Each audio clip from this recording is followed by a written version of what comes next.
चाहे कोई भी क्षेत्र क्यों ना हो, आज भारत देश पूरी दुनिया में हर क्षेत्र के अंदर अपनी अलग पहचान बना चुका है।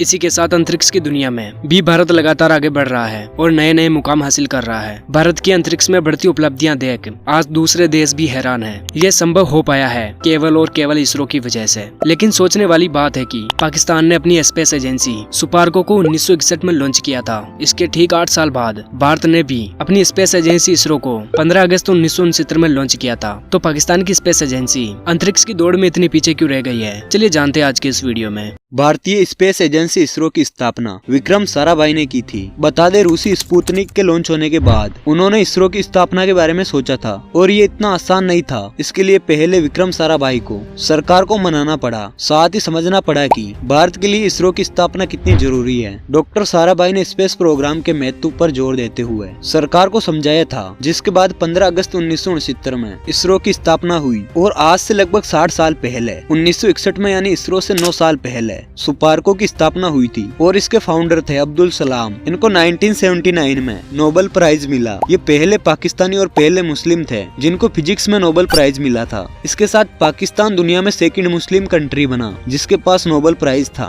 और 1962 में सुपार्को ने अपना पहला रॉकेट रहबर 1 को लॉन्च किया। इस रॉकेट की लॉन्चिंग में नासा ने भी मदद की थी। इस अचीवमेंट के कारण पाकिस्तान एशिया का तीसरा देश बना जिसने अपना पहला रॉकेट लॉन्च किया था और ऐसा करने वाला वर्ल्ड में 10वां देश बना। अगर दुनिया की किसी भी स्पेस एजेंसी में इन दोनों फैक्टर्स का लेवल अच्छा है तो वह स्पेस एजेंसी बहुत ही तेजी से ग्रो करती है। पर अगर इन दोनों फैक्टर्स का लेवल उस स्पेस एजेंसी में बहुत ही बुरा है तो वह स्पेस एजेंसी किसी भी हालत में ग्रो नहीं कर पाती है। इसमें पहला फैक्टर आता है कि एक रॉकेट को कैसे गाइड करते हैं, कैसे कंट्रोल करते हैं। और यहाँ पर दूसरा फैक्टर आता है बजट। एजेंसी को ग्रो करने के लिए दूसरी सबसे जरूरी चीज होती है पैसा, जिसकी जरूरत होती है स्पेस टेक्नोलॉजी की बहुत ही एक्सपेंसिव पार्ट बनाने के लिए। और नासा का टोटल बजट बिलियन $, है और हमारी इसरो का टोटल बजट 1.9 बिलियन $। है। और बात करें सुपार्को की तो सुपार्को का टोटल बजट 300 मिलियन $। है। इंटरनेट पर मौजूद इस सारे डेटा से हमें पता चलता है कि पाकिस्तान स्पेस एजेंसी सुपार्को को इन दोनों फैक्टर्स में बहुत ही लो लेवल पर है, जहाँ पर हमारी इसरो का नाम दुनिया की टॉप 5 एजेंसी में आता है और दूसरी तरफ सुपार्को का नाम दुनिया की टॉप 10 एजेंसी में भी नहीं आता है। सुपार्को की फैक्ट्री का लेवल भी बहुत ही कमजोर होने के कारण इसके पास अभी तक अपने खुद के छोटे मोटे रॉकेट भी नहीं है जिसे अपनी छोटी मोटी सैटेलाइट को लॉन्च कर सके।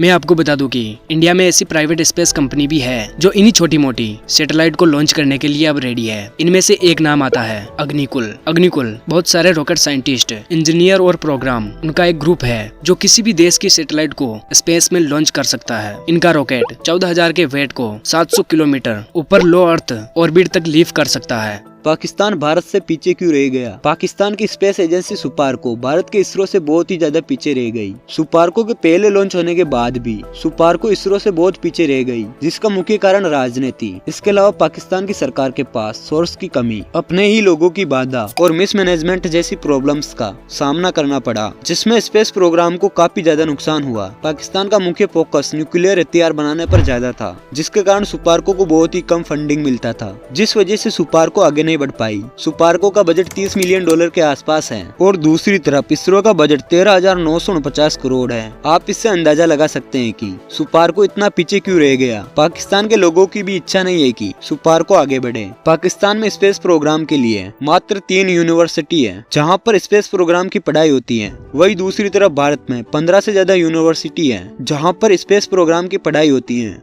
भारत ने लॉन्च किया आर्यभट्ट और पाकिस्तान ने परमाणु मिशन, जहां एक तरफ इसरो ने 104 सैटेलाइट को लॉन्च कर वर्ल्ड रिकॉर्ड बनाया और अब वो गगनयान की तरफ बढ़ रहा है, तो सुपार्को को ये करने में कम से कम 2 दशकों का समय लगेगा। सुपार्को ने खुद के लिए साल 2040 का लक्ष्य तय किया है। तब तक भारत शुक्र ग्रह पर पहुंच चुका होगा और मंगल का एक और चक्कर लगा चुका होगा। वर्ष 1970 में जहाँ भारत ने पहला सैटेलाइट आर्यभट्ट को लॉन्च किया था, तो वही पाक सरकार का ध्यान और मकसद परमाणु बम बनाने में लग गया। इसरो खुद पर निर्भर है। इसरो भारत की सैटेलाइट के अलावा दूसरे देशों की सैटेलाइट भी लॉन्च करता है। 2014 से 2019 के बीच में भारत ने 26 देशों के 284 सैटेलाइट लॉन्च किए। इसमें America, Japan, France, Algeria, Malaysia, Canada, Germany, England ये सब देश शामिल है। इसरो ने अभी तक 319 सैटेलाइट लॉन्च कर चुका है, वो भी 33 देशों की, जिसमें 233 सिर्फ अमेरिका के हैं। 2017 में इसरो ने एक बार में 104 सैटेलाइट को लॉन्च किया था, जो एक विश्व रिकॉर्ड है। दोस्तों, हमारी इसरो के लिए एक लाइक तो बनता है, और इसे और इन्फॉर्मेटिव वीडियो देखने के लिए चैनल को जरूर सब्सक्राइब करें।